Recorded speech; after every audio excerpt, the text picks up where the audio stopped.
dari Allah, kita maksimalkan dan kita gunakan dengan sebaik-baiknya. Hal yang buruk, kita berupaya keras, sabar lawan hawa nafsu, bertaat kepada Allah, dan kita ingat wal asri innal insana lafi khusr. Semua manusia akan merugi, semua manusia akan celaka, semua manusia dalam bahaya, kecuali siapa? Illal ladzina amanu wa amilus salihat wa tawasaw bil haqq wa tawasaw bis sabr.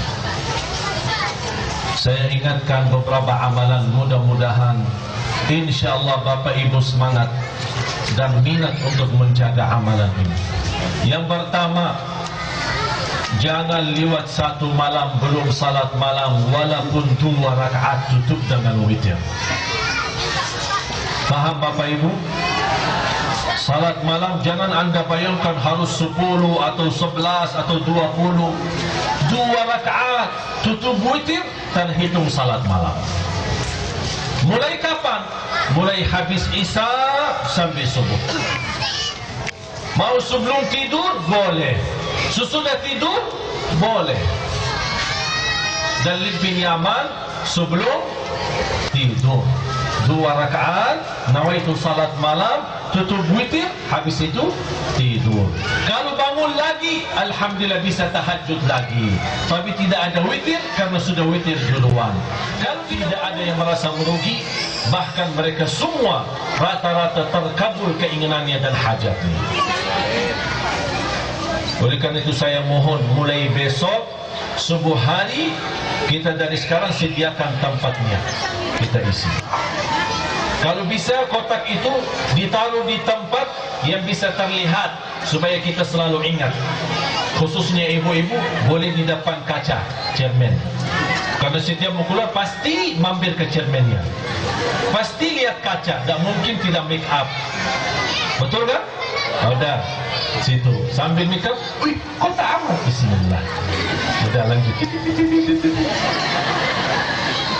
Udah tenang, nikmat. Nawa itu apa? Terserah niatnya apa saja.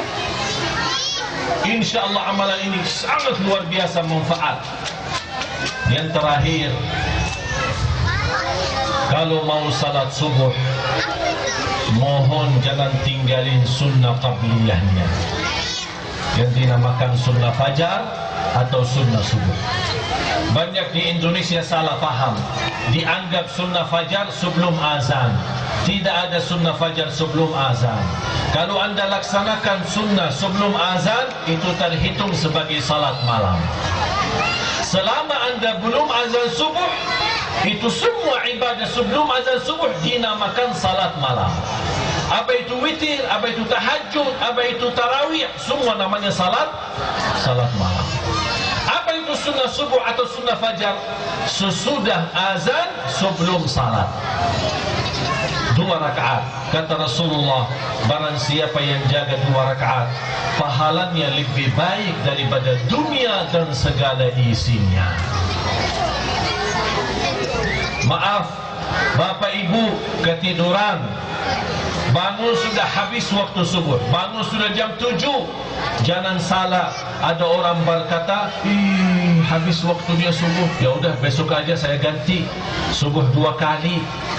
Memang bisa, enak. Jam berapapun bangun, wajib segera laksanakan. Biar bangun jam 10, sudah siang, waktu subuh pasti sudah jelas habis, tetap itu hutang tidak bisa ditinggal dan tidak bisa diganti besok hari. Bila dan kapan saja bangun, segera dilaksanakan. Wudu, salat sunnahnya dulu, baru laksanakan yang subuhnya, walaupun sudah siang.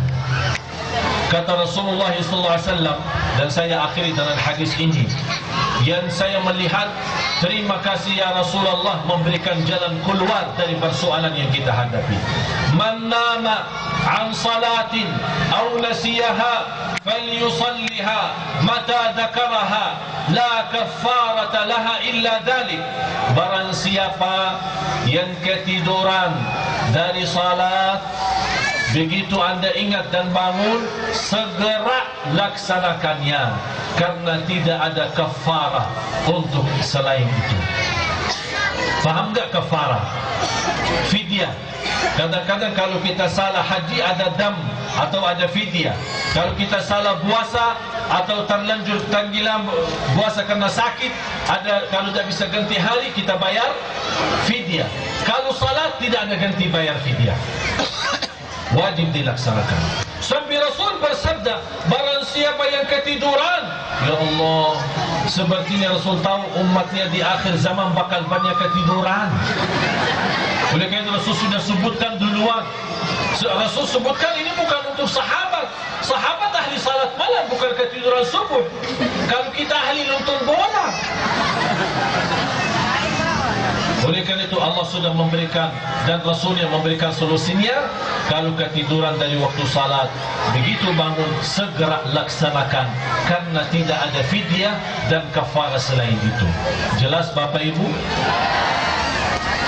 Untuk orang berpuasa, selalu saya terima pertanyaan, dan ini menjadi jawab kalau ada yang bertanya soal itu. Ada 4 orang, tolong hafal. Ada 4 orang sebelum saya tutup doa. Ada 4 orang yang mereka tidak ada wajib ganti puasa, tapi cukup mereka bayar fidyah. Cukup bayar fidyah. Yang pertama, seorang bapa atau ibu yang sakit tapi tidak ada harapan sembuh. Kenapa dia tidak berpuasa? Karena lagi sakit. Menurut medis, sakitnya itu parah dan tidak ada harapan sembuh. Soal sembuh memang di tangan Allah, tapi sejarah medis berkata tidak ada harapan sembuh. Hukumnya apa? Orang yang sakit tidak ada harapan sembuh tidak wajib puasa. Bahkan kalau dia puasa bisa lebih parah, dia bisa berdosa bukan berpahala. Oleh karena itu kita harus mengikuti ajaran Islam. Bagaimana solusinya? Tidak wajib puasa, tapi cukup bayar fidyah. Yang kedua, seorang bapa atau ibu sudah usia lanjut, artinya tidak begitu sadar, cukup bayar fidyah. Dia sudah tua tapi tidak kuat berpuasa, walaupun dia sehat fikiran, sehat akal, sadar, tapi tidak kuat berpuasa, tapi masih usia, masih umur. Bagaimana? Tidak ada kewajiban puasa, cukup bayar fidyah. Yang ketiga, seorang wanita yang sedang hamil.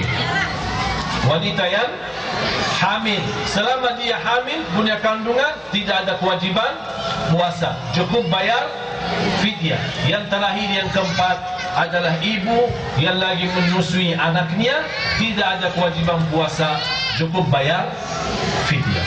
Sudah jelas apa itu fidyah dan bagaimana cara bayar fidyah? Anda punya 2 pilihan. 1, bapa dan ibu yang tua tidak kuat berpuasa, atau dia sakit tidak ada harapan sembuh. Bisa bayar dengan 2 cara. Kumpulkan 30 anak yatim miskin, datang ke rumah, makan dengan masakan kita, makanan yang sudah kita sediakan sebagai tamu. 30 anak miskin habis makan, pulang udah bayar fidyah 30 hari. Atau bisa kita bagikan setiap hari 1 anak miskin, setiap hari 1 anak miskin. Yang lebih mudah seperti Anas ibn Malik ketika radhiyallahu anhu, sebagai sahabat Rasul sudah usia, tidak bisa berpuasa. Begitu masuknya puasa, dia undang 30 anak miskin, dia sediakan makanan di rumah. Begitu mereka habis makan dan pulang, sudah bayar fidyah untuk bulan Ramadan. Sudah jelas? Berarti bayar fidyah adalah makanan, bukan uang. Tidak boleh bayar uang. Bisa kita atau boleh kita wakili yayasan atau masjid. Ini Pak, dari masjid, dari saya, ini bayar fidyah. Nanti masjid yang belikan nasi untuk diberikan kepada orang miskin. Dan nasi untuk dimakan, bukan beras. Beras itu zakat fitrah. Tapi kalau fidyah harus it'am, kasih makanan yang sudah matang. Sudah faham? Mohon disampaikan kepada orang yang dalam kondisi bulan Ramadan yang lalu karena sakit, atau karena hamil, atau karena menyusui anak, atau karena tua tidak kuat, tidak perlu difikirkan untuk berpuasa lagi, cukup bayar fidyah. Kalau untuk ibu-ibu yang ingin puasa Syawal, wajib lunasi dulu hutangnya. Berapa hari tertinggal puasa Ramadan? 6 hari, 7 hari, bayar dulu yang wajib, baru boleh laksanakan yang sunnah. Tidak boleh sunnah dulu, tapi yang wajib belum dilunaskan. Mudah-mudahan apa yang saya sampaikan mudah-mudahan menjadi bermanfaat bagi kita semua. Mudah-mudahan ilmu yang sama-sama kita belajari, mudah-mudahan menjadi ilmu berguna bagi sisa umur kita. Mari kita sama-sama berdoa. Mudah-mudahan insya-Allah sama-sama kita mendapatkan keberkahan dan kemuliaan dari Allah Subhanahu wa taala. Bismillahirrahmanirrahim. Alhamdulillahirabbil alamin. Allahumma shalli ala sayyidina Muhammad wa ala ali sayyidina Muhammad. Allahumma inna nas'aluka al-huda wat-tuqa wal-'afafa wal-ghina. Ya Allah, berilah kepada kami petunjuk kepada jalan yang